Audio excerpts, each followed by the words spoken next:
Livro de João. Você vai buscar no livro de João o texto áureo da Bíblia. Qual o texto áureo da Bíblia? Qual? João 3,16. É o texto áureo da Bíblia. Minha palavra nesta noite é baseada nesse texto aqui. Você achou? Amém? Agora vamos recitar. Você sabe o versículo, sabe? Vamos lá? Toda a igreja.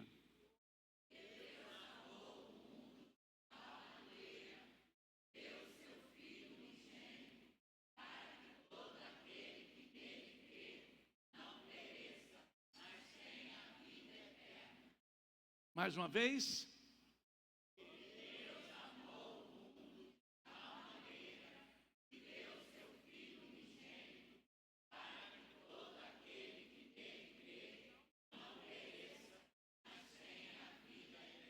Pai, obrigado por tua palavra lida, por tua palavra declarada pelo teu povo. Que nesta noite esta palavra, que tem liberdade de ser pronunciada e declarada, encontre lugar no coração daqueles que precisam ouvir nesta noite. Fala ao nosso coração, ó Espírito Santo de Deus, faça entender, revela a tua palavra, inspira-nos, Senhor, traga discernimento, entendimento, e nós repreendemos toda a distração neste lugar, para que somente a tua palavra seja ouvida. Oramos assim em nome de Jesus. Amém, amém. Toma o seu assento, querido. Minha palavra nesta noite esse texto nos fala de um Deus incomparável, um Deus que nos surpreende em todos os momentos, um Deus criador do céu e da terra, um Deus que criou todas as coisas, tudo que existe, tudo que você pode contemplar na natureza, todas as coisas foram criadas por Deus. Não somente aquilo que é visível, como também aquilo que é invisível, aquilo que estão oculto, que ainda não foram reveladas a cada um de nós. Mas eu quero dizer também, independente daquilo que Ele criou, a natureza, o céu, a terra, quero dizer que Deus criou você. Deus criou você. Independente de um processo natural, de um ser humano entre uma mulher e um homem, onde gerar filhos, independente da participação do homem, há um processo de Deus, há um agir de Deus. Então você é criatura de Deus. Você foi criado para adorar a Deus. Deus, quando criou você, Ele criou com uma intenção, para que você seja adorador dEle, que seja devoto dEle, que você tenha Ele como aquele que é Senhor da sua vida. Então todos nós vivemos nesse mundo, somos criados por Deus, e nós entendemos que, independente das leis da gravidade, da termodinâmica que são estabelecidas, humanamente falando, nós também temos as nossas leis naturais, como também temos as nossas leis espirituais. Então, queridos, quando nós olhamos para as leis, principalmente espiritual, lei essa que define o nosso relacionamento com o Criador, com aquele que nos criou, nós precisamos nos situar nesse momento. Hoje eu gostaria de refletir aqui algumas leis que revela o plano de Deus para a sua vida. Revela que você não nasceu para ser colocado neste mundo e ser largado nesse mundo. Não, Deus fez você, criou você, mas tem um plano divino para a sua vida.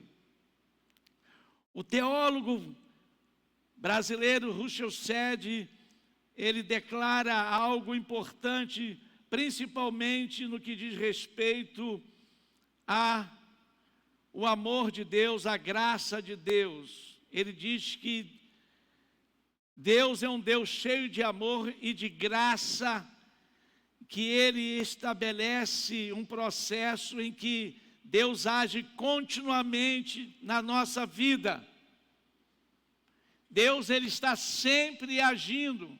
Deus não para de agir em nós. Deus não para de trabalhar em nós. Deus não nos deixou de lado. Deus continua se envolvendo com a nossa vida.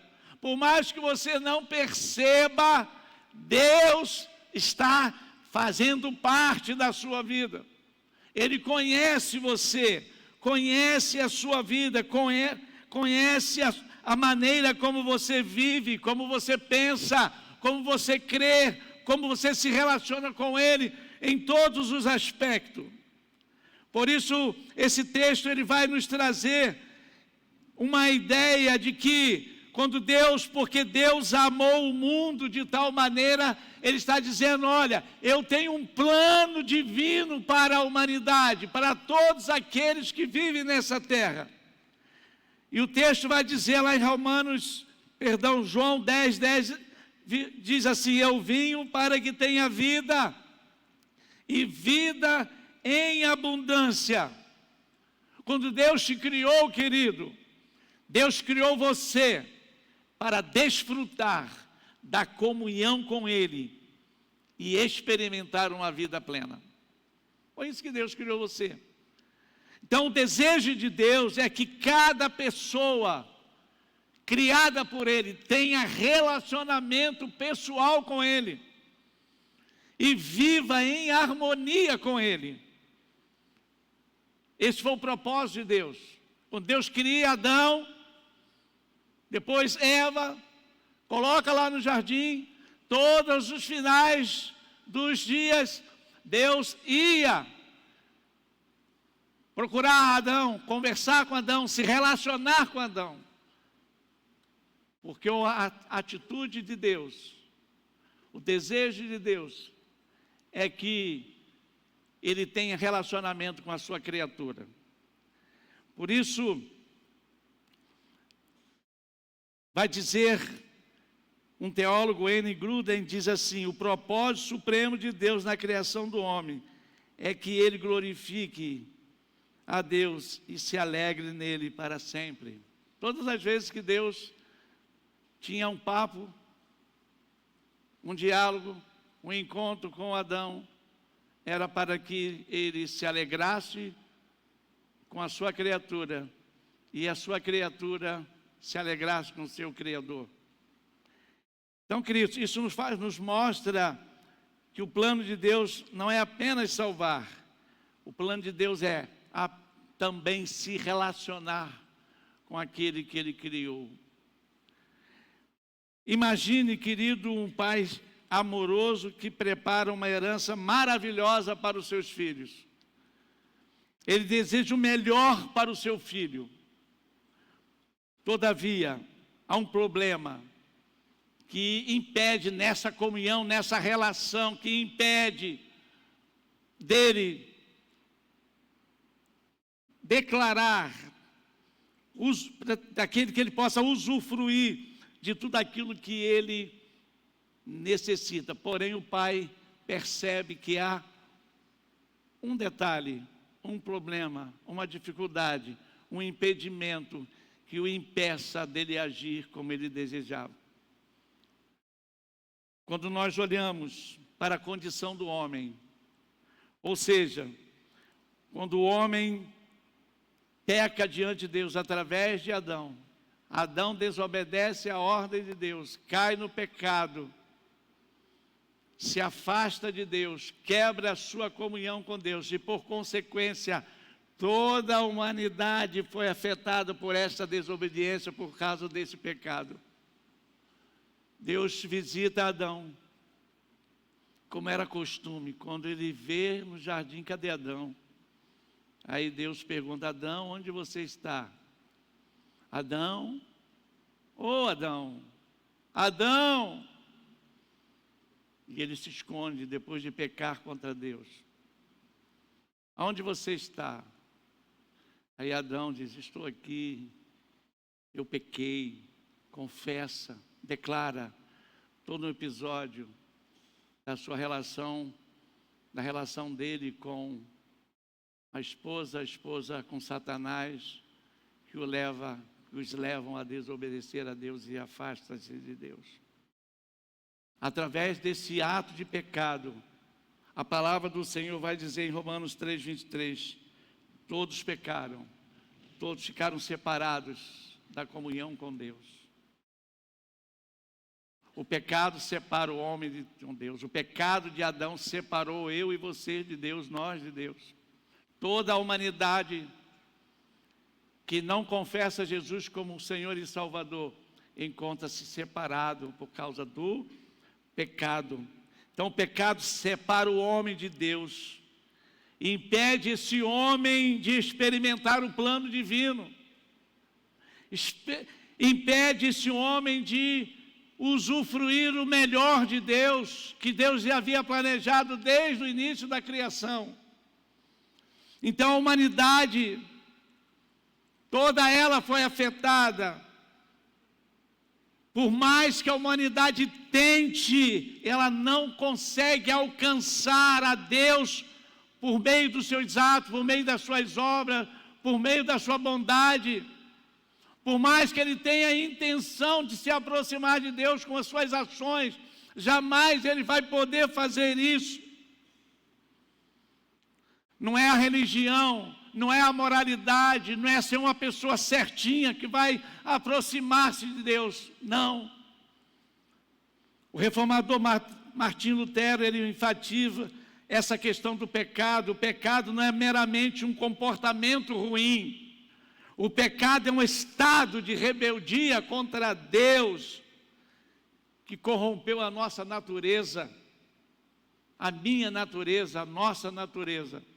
Hoje nós somos contaminados pelo pecado, a nossa carne é pecaminosa, a nossa vida é pecaminosa, decorrente da desobediência. O pecado está presente, o pecado nos afasta, o pecado nos leva a um estado de rebeldia contra Deus. E Agostinho Pomaz vai dizer, ele ensina que o coração do homem é inquieto, enquanto ele não repousa em Deus, enquanto ele não encontrar Deus, o coração dele vai se tornar inquieto. Isso significa, por mais que eu e você busquemos satisfação em outras coisas, sem Deus sempre haverá um vazio em nós. Alguns pregadores falam que o homem sem Deus existe um lugar vazio, um espaço esse semelhante a um coração. Espaço esse que era o espaço que deveria ser ocupado por Deus, mas ele está vazio, porque o pecado separou isso do homem. É como uma ponte quebrada sobre um abismo. Por mais que a pessoa tenta atravessar esse abismo, por mais tentativa que ele faz, ele continua falhando. Assim mesmo, Deus criou uma barreira, o pecado criou uma barreira entre nós e Deus, nos impedindo de chegar a Deus. Portanto, querido, nós precisamos entender o nosso estado, a nossa condição de pecadores como nós somos. Precisamos entender que há um amor grandioso de Deus, há um plano divino de Deus, há uma intenção de Deus, mas o pecado entrou e nos colocou numa situação de rebeldia, nos separou de Deus, quebrou a nossa comunhão com Deus.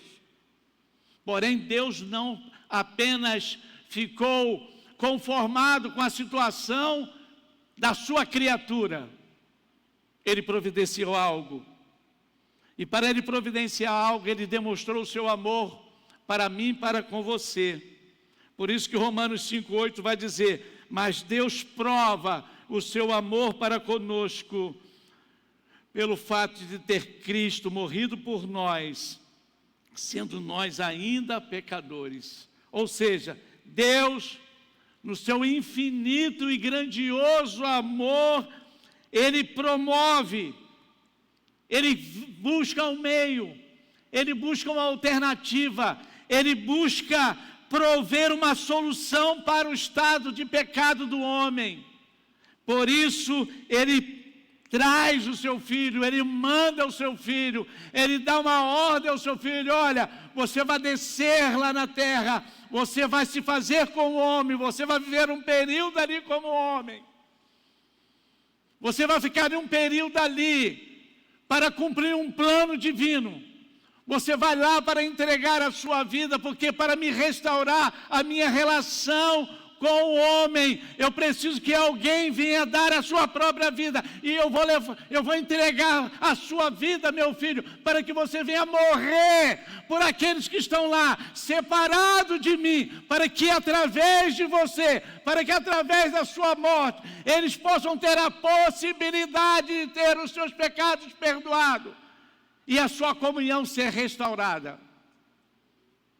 E Jesus obedece e vem, cumpre a missão. Vai na cruz, morre, ressuscita e entrega ali a solução para que o homem tenha a possibilidade de voltar a ter comunhão com Deus através de Cristo Jesus. Foi a solução que Deus encontrou, entregando o seu Filho. Por isso, querido, Jesus é essa ponte que vai reconciliar você com Deus. É através da morte de Jesus na cruz, que pagou um alto preço pelos meus e os seus pecados, para que abrisse para mim e para você um caminho de salvação, um caminho de reconciliação, um caminho de regeneração, um caminho de restauração da minha comunhão com Deus, através de Cristo Jesus. Por isso que John Stott, ele vai dizer nos seus escritos, A Cruz de Cristo, afirma que a cruz é a mais profunda manifestação do amor de Deus, pois ali, na cruz, Jesus se entregou por mim, por nós, tomando sobre ele o meu castigo, o seu castigo. Ele tomou o castigo que ele não merecia. Ele decidiu ir lá, dizendo assim: olha, eu vou vir aqui, Ciro César, eu estou na cruz, Ciro César, em seu lugar. Você que merecia, mas eu que vou me entregar em seu lugar, para que você tenha a liberdade, para que você volte a ter caminhos novamente de relacionamento com Deus. Por isso, queridos, Jesus é essa solução para a nossa vida e para a sua vida, para aqueles que andam distante de Deus. Mas diante de um grande amor, diante de um grande plano divino para a humanidade, diante de um estado que o homem se estabelece por pecar, desobedecer a Deus, virar as costas para Deus, onde o pecado de Adão contaminou toda a humanidade, diante de um amor grandioso de Deus, em pegar o seu único filho e entregar na cruz, para morrer pela minha vida, pelos meus pecados. Diante de nós, diante de você, existe uma decisão, querido. Existe uma decisão. João 1,12 diz assim: mas todos quanto receberam, deu-lhes o poder de serem feitos filhos de Deus, aos que creem no seu nome. Há uma decisão que precisa ser tomada do homem. Não é uma decisão de Deus. Há um plano de Deus, há uma condição do homem, mas também há um grande amor de Deus sobre a sua vida. Mas diante dessas intenções de Deus, diante das providências de Deus, diante do plano de Deus, o homem precisa tomar uma decisão. Cada pessoa precisa tomar uma decisão pessoal. Ou seja, decisão essa de reconhecer ou receber a pessoa de Jesus para sua reconciliação com Deus, ou rejeitar a pessoa de Jesus para você se manter desconectado de Deus, afastado de Deus, na condição de perdido e com a condenação estabelecida de viver a eternidade longe de Deus. Há uma oferta da parte de Deus sobre a sua vida. Deus quer salvar a sua vida, Deus quer resgatar a sua vida, Deus quer restaurar a sua comunhão com Ele. Não basta apenas conhecer aquilo que Deus tem como propósito, plano. Não basta apenas você conhecer o seu estado, não basta apenas você conhecer o amor de Deus, mas se faz necessário você decidir, agir com fé, entregando a sua vida a Cristo Jesus. Charles Spurgeon, ele afirma: o Evangelho não é uma questão de especulação, o Evangelho é uma decisão. Ou você crê, ou você não crê. Por isso, querido, você está aqui, ou você aceita Jesus, ou você rejeita Jesus. Hernando Dias Lopes, ele complementa que a fé salvadora não é apenas uma crença intelectual. A fé salvadora é uma confiança total naquilo que Jesus fez na cruz do Calvário, em favor da sua vida, em favor da nossa vida. Se alguém te oferecer um presente, ele só será seu quando você aceitar o presente. Jesus só será presente na sua vida, se tornará presente na sua vida somente quando você o aceitar. Por isso, querido, da mesma forma hoje, a salvação é um dom gratuito de Deus, mas precisa ser recebido pela fé, através de Cristo Jesus. Conclua minha palavra nesta noite, querido. Nenhuma salvação nesta vida é alcançada por esforço humano. Nenhuma.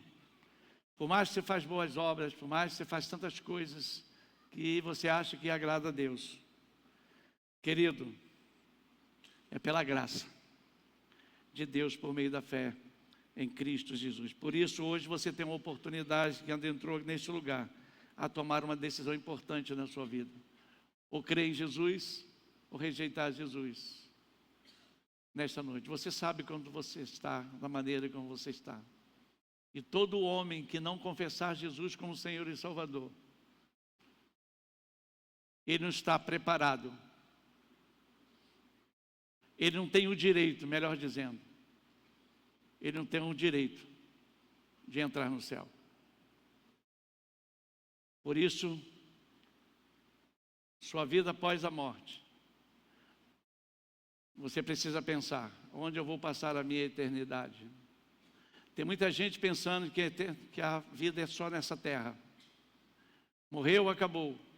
É um grande engano, uma grande mentira, que é semeada na mente de muitas pessoas, e muitas pessoas estão crendo: a vida acaba aqui. Não, a vida não acaba aqui. A vida, Deus criou o homem para viver eternamente. Pecado que como intruso entrou para direcionar e levar você a viver eternamente longe de Deus. Por isso, querido, eu quero que você pense nesta noite: O amor de Deus é muito grande. O plano de Deus ainda está valendo. Jesus Cristo é o meio. E qual é a decisão que eu preciso tomar? Então hoje você está bem entendido de que você é criatura de Deus, amada de Deus, e Deus deseja que você venha ter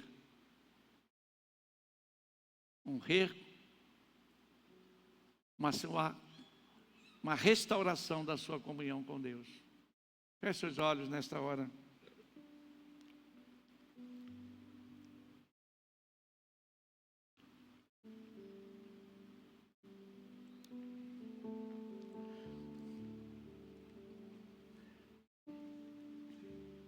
Todos pecaram e separados estão de Deus. Você, através de Jesus, você pode voltar a ter comunhão com o Senhor. Eu quero que você nessa noite aqui, quem entrou neste lugar, você que ainda não confessou que Jesus é Senhor, você que ainda não reconheceu que você é um pecador, que esse pecado que está na sua vida o separa de Deus, quero convidar você a confessar isso ao Senhor e entregar a sua vida a Ele. Eu gostaria de convidar você a fazer esta oração comigo. Vamos ficar de pé, vamos? Eu gostaria que todos fizessem essa oração. Todos.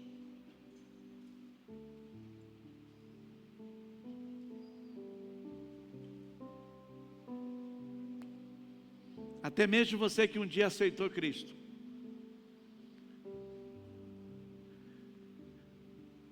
Feche os olhos. Faça essa oração com o pastor.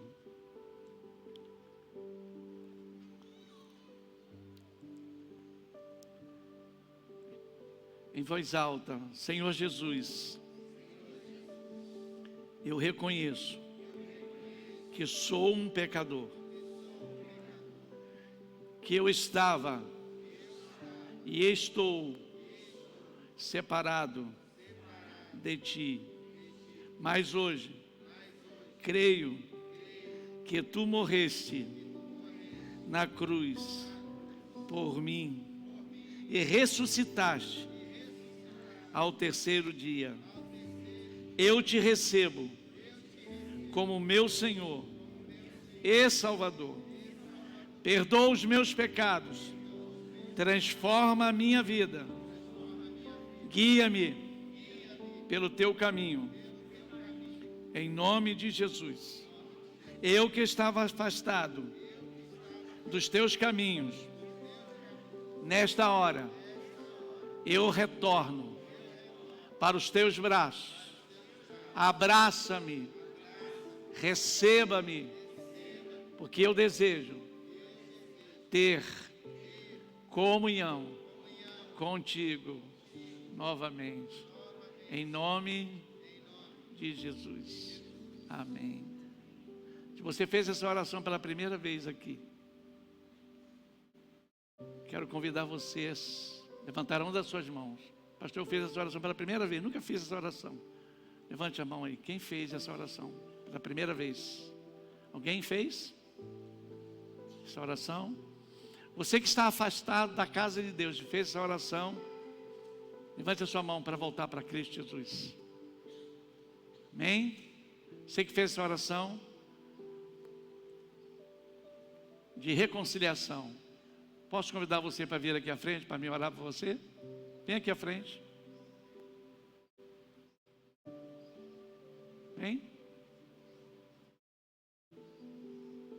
Quem mais vai vir aqui? Essa oração de reconciliação. Alguém pode abraçar isso aqui, ficar com eles? Ele fez uma oração. Mas alguém que quer reconciliar com o Senhor? Você que está afastado aí, você já foi, fé na igreja. Você já fez coisas grandiosas na igreja. É tempo de você voltar. Ah, pastor, mas eu tenho tantas coisas para resolver. Vem para Jesus primeiro, para depois Ele te ajudar como você vai resolver isso. Vem, sai do seu lugar. Nome de Jesus. Nome de Jesus. Nome de Jesus. Sai do seu lugar. Nome de Jesus. Fecha os olhos, vamos orar por eles. Pai, obrigado, porque o Senhor é um Deus que é cheio de amor e graça sobre a nossa vida.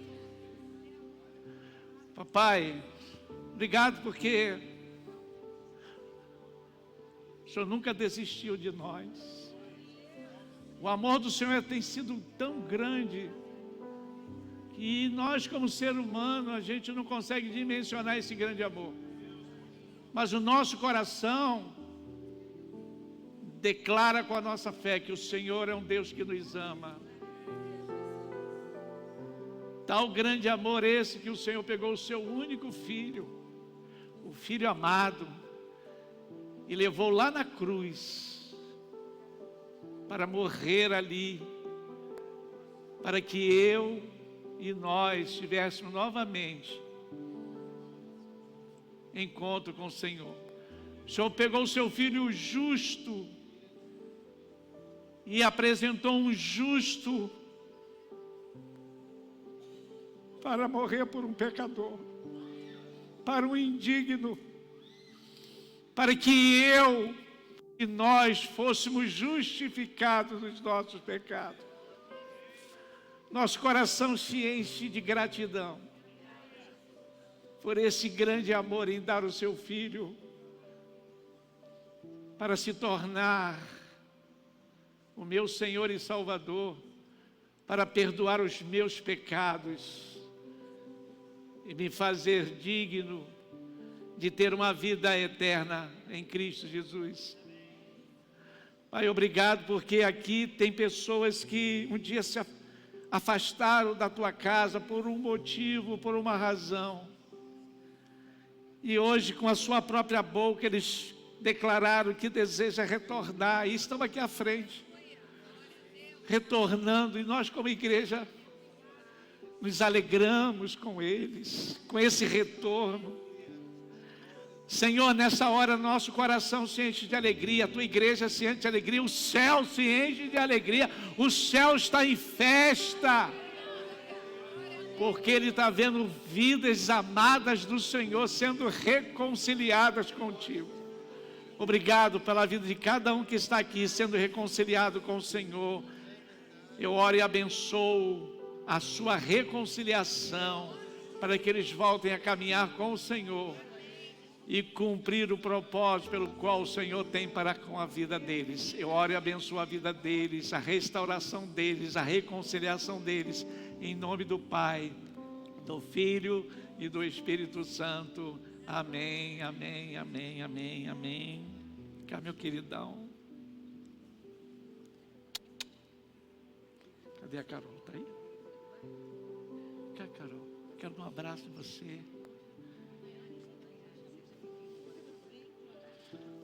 Obrigado.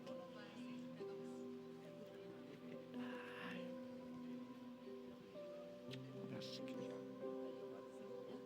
Obrigado por você ter vindo, tá? Pode tomar o seu assento, queridos.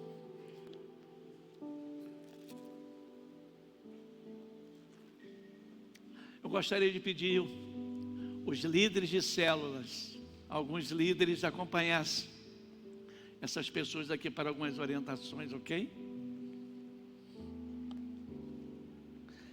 Queridos, hoje primeiramente nós vamos oficializar aqui a nossa célula, o início de célula essa semana. Depois de 3 meses aí estudando, preparando-se para a formação das primeiras células da igreja, nós vamos primeiramente enviar. Depois nós vamos